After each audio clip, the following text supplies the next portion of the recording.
Hello everyone, today I will talk about why so many layoffs are happening in 2026, especially in the IT sector. इतने सारे layoffs हो रहे हैं कि इनको ट्रैक करने के लिए वेबसाइट भी बना दी गई हैं, जैसे कि TrueUp एक वेबसाइट है और layoffs.fyi भी एक वेबसाइट है जिसमें कि आप कंपनी का नाम और एम्प्लॉयज़ की काउंटिंग को देख सकते हो। इनके रिकॉर्ड के हिसाब से ग्लोबली अब तक 1,30,000 workers across more than 200 companies निकाल दी गई हैं और इसमें बड़ी बड़ी कंपनीज जो टेक जाइंट है उनके नाम आते हैं, जैसे कि अमेजोन, ओरेकल एंड मेटा, जिसमें कि लोगों का ड्रीम होता था जॉब करने का। मैक्सिमम जो एम्प्लॉयज़ निकाले जा रहे हैं वो ज़्यादातर software, IT consulting and telecommunication sector से बिलोंग करते हैं। एंड में कुछ मेरे सजेशन होंगे कि आप ले ऑफ से कैसे बच सकते हो। आप न्यूज़ सुनते होंगे कि कितने सारे एम्प्लॉयज़ को कंपनी से रातों रात निकाल दिया गया, जो कि 15-20 साल से सेम कंपनी में काम कर रहे थे, और ये सब एआई के आने से हो रहा है। सबसे पहले एक एग्जांपल लेके समझते हैं जिससे कि आपको आइडिया हो जाए कि ले ऑफ क्यों हो रहे हैं। तो एक एबीसी कंपनी में 2 एम्प्लॉयज़ काम करते हैं,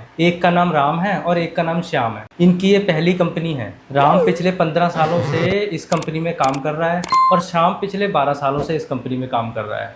राम की डेजिग्नेशन एंड्रॉयड डेवलपर की है और श्याम की जो डेजिग्नेशन है वो आईएएस डेवलपर की है। राम की मंथली सैलरी सपोज करो 3 लाख है, श्याम की मंथली सैलरी 3.5 लाख है। इनके पास जितने भी प्रोजेक्ट्स हैं वो जावा एंड ऑब्जेक्टिव सी में बने हुए हैं, क्योंकि जब इन्होंने स्टार्ट किया था तो यही लैंग्वेजेस का यूज़ किया जाता था मोबाइल एप्लीकेशन को डेवलप करने के लिए। अभी भी ये ऐप्स जावा एंड ऑब्जेक्टिव सी में बनी हुई हैं। अब ये क्वेश्चन आता है कि इन दोनों ने कोड को अपग्रेड क्यों नहीं किया। 10 साल पहले जो कोड था आज भी वही है। इसका रीज़न हो सकता है कि क्लाइंट की नीड्स फुलफिल हो रही थी, अच्छा प्रोजेक्ट चल रहा है, कस्टमर रेटिंग भी अच्छी चल रही है, एंड मैक्सिमम क्लाइंट्स को ये फ़र्क नहीं पड़ता कि किस टेक्नोलॉजी में प्रोजेक्ट बना है। बट आज के टाइम में क्लाइंट्स काफ़ी R&D करके आते हैं। सपोज क्लाइंट ने एक ई कॉमर्स वाली ऐप डेवलप करवानी है तो पहले से ही होमवर्क करके आता है कि कौन सी टेक्नोलॉजी में ये प्रोजेक्ट सही रहेगा, कम से कम पैसों में कैसे ये प्रोजेक्ट को डेवलप किया जाए और कितना टाइम लगेगा। यहाँ पे वो चैट जीपीटी की हेल्प लेता है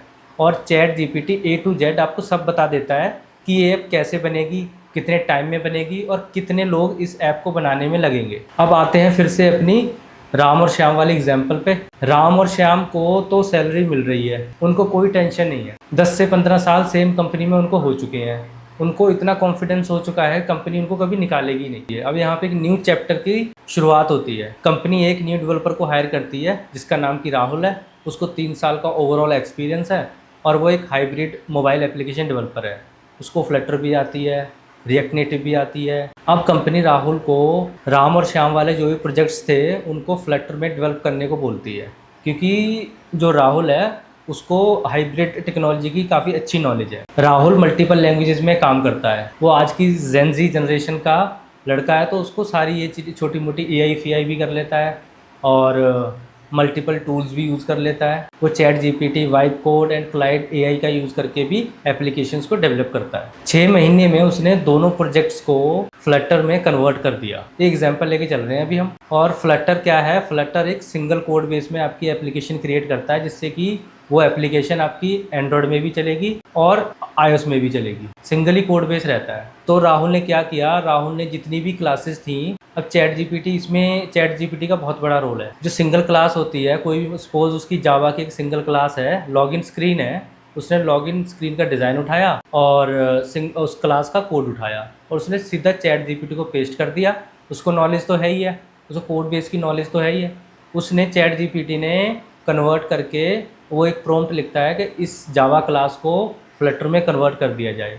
फ्लटर डार्ट लैंग्वेज यूज़ करता है, जो कि एक प्राइमरी लैंग्वेज है फ्लटर एप्लीकेशन क्रिएट करने में। अब ऐसे कर करके उसने जो 10-15 साल पुरानी एप्लीकेशंस थी दोनों सिंगल कोड बेस में कन्वर्ट कर दी, सिर्फ और सिर्फ 6 महीने में विद एआई की हेल्प। अब उसको 3 साल के एक्सपीरियंस के अकॉर्डिंग उसको कंपनी 1.5 लाख की सैलरी ऑफर कर रही है। अब देखो, राहुल ने राम और श्याम को रिप्लेस कर दिया सिर्फ और सिर्फ 6 महीने में, और उसकी सैलरी कितनी है? 1.5 लाख। अब आप बताओ, राम और श्याम दोनों की सैलरी मिला के 6.5 लाख रुपए होती है और राहुल सेम काम 1.5 लाख में कर पा रहा है। राहुल को 3 साल के एक्सपीरियंस के हिसाब से काफ़ी अच्छी सैलरी उसको मिल रही है। सिंगल बंदा है, कोई एक्सपेंसेस नहीं है, ज़्यादा से ज़्यादा सेविंग्स होती हैं। अब राम और श्याम के केस में क्या है, उनकी एज 35 से 40 साल हो चुकी है, ना कोई एक्स्ट्रा इनकम है, ना कोई खास सेविंग्स हैं, बच्चे भी बड़े हो चुके हैं। तो भाई लोगों, कंपनी को तो एंड में प्रॉफिट ही अर्न करना है।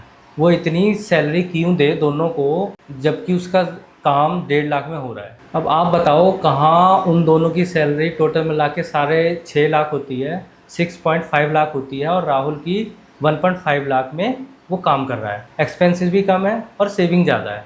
अब कोई भी कंपनी राम और श्याम को क्यों रखेगी, आप बताओ। ना तो उनके पास कुछ एक्स्ट्रा स्किल्स है, ना कोई अदर इनकम सोर्स है, और ना इतनी सैलरी भी है। तो भाई कंपनी को तो एंड में प्रॉफिट ही अर्न करना है। 10 से 15 साल से कंपनी से आप बेनिफिट ले रहे थे, अब क्या, अब टाटा बाय बाय। इसमें कंपनी की गलती नहीं है, गलती आपकी है। आपने क्यों ऐसी कंपनी को 10-15 साल दिए जिसने आपको एक झटके में ही निकाल दिया। आपने क्यों कंपनी चेंज नहीं की। मैं बताता हूँ, जब कोई प्राइवेट एम्प्लॉयज ना एक सिंगल कंपनी में 2 से 3 साल रह जाए ना, तब वो कंफर्ट जोन में चला जाता है। उसका कहीं और जाने का मन ही नहीं करता, एटलीस्ट उसका इंटरव्यू देने का ही मन नहीं करता। सेम ही हुआ राम और श्याम के साथ। अब वो कहाँ जाएं कहाँ ना जाएं, क्या करें। आपको पता है आईटी सेक्टर में कितनी कंपनीज हैं, बेंगलोर, नोएडा, गुड़गांव, पुणे भरे पड़े हैं आईटी कंपनीज से। अब यहाँ पे कुछ लोग बोलेंगे कि कंपनी स्टेबिलिटी देखती है, और ये बात ना काफ़ी पुरानी हो चुकी है। अब कंपनीज ना सिर्फ और सिर्फ नॉलेज और आपकी स्किल्स और स्मार्ट वर्क देखती है, आपके प्रैक्टिकल स्किल्स देखती है। 3 से 4 साल एक कंपनी में लगाओ, बाकी अगले 3-4 साल किसी दूसरी कंपनी में लगाओ, और बाकी 4 साल आप किसी तीसरी कंपनी में लगा लो। फिर उसके बाद रिटायर हो जाओ, जॉब छोड़ दो, अपना काम स्टार्ट करो। ये कि ज़रूरी थोड़ी है कि आप 30 साल एक ही प्राइवेट नौकरी करते रहो। अरे 10 से 15 साल तक दबा के सेविंग्स करो, इन्जॉय भी करो, पर सेविंग्स सबसे ज़्यादा आपको करनी चाहिए। फिर आपने खुद का काम स्टार्ट करो या अपनी कोई बिजनेस स्टार्ट करो जिसमें फील्ड में आपका इंटरेस्ट हो। अब कंपनीज का काम काफ़ी इजी हो गया है एआई की हेल्प, बट आपने तो कुछ नया सीखा ही नहीं, इसीलिए आपके ले ऑफ्स हो रहे हैं। पिछले टाइम में जैसे कंप्यूटर्स आया था तो काफ़ी सारी जॉब्स गई थी, और अब ये आईटी सेक्टर आया। अब एआई है तो जॉब्स जा रही हैं, बट न्यू जॉब्स भी क्रिएट हो रही हैं। जस्ट आपको रेडी और अडेप्टिव रहना है। Thank you very much.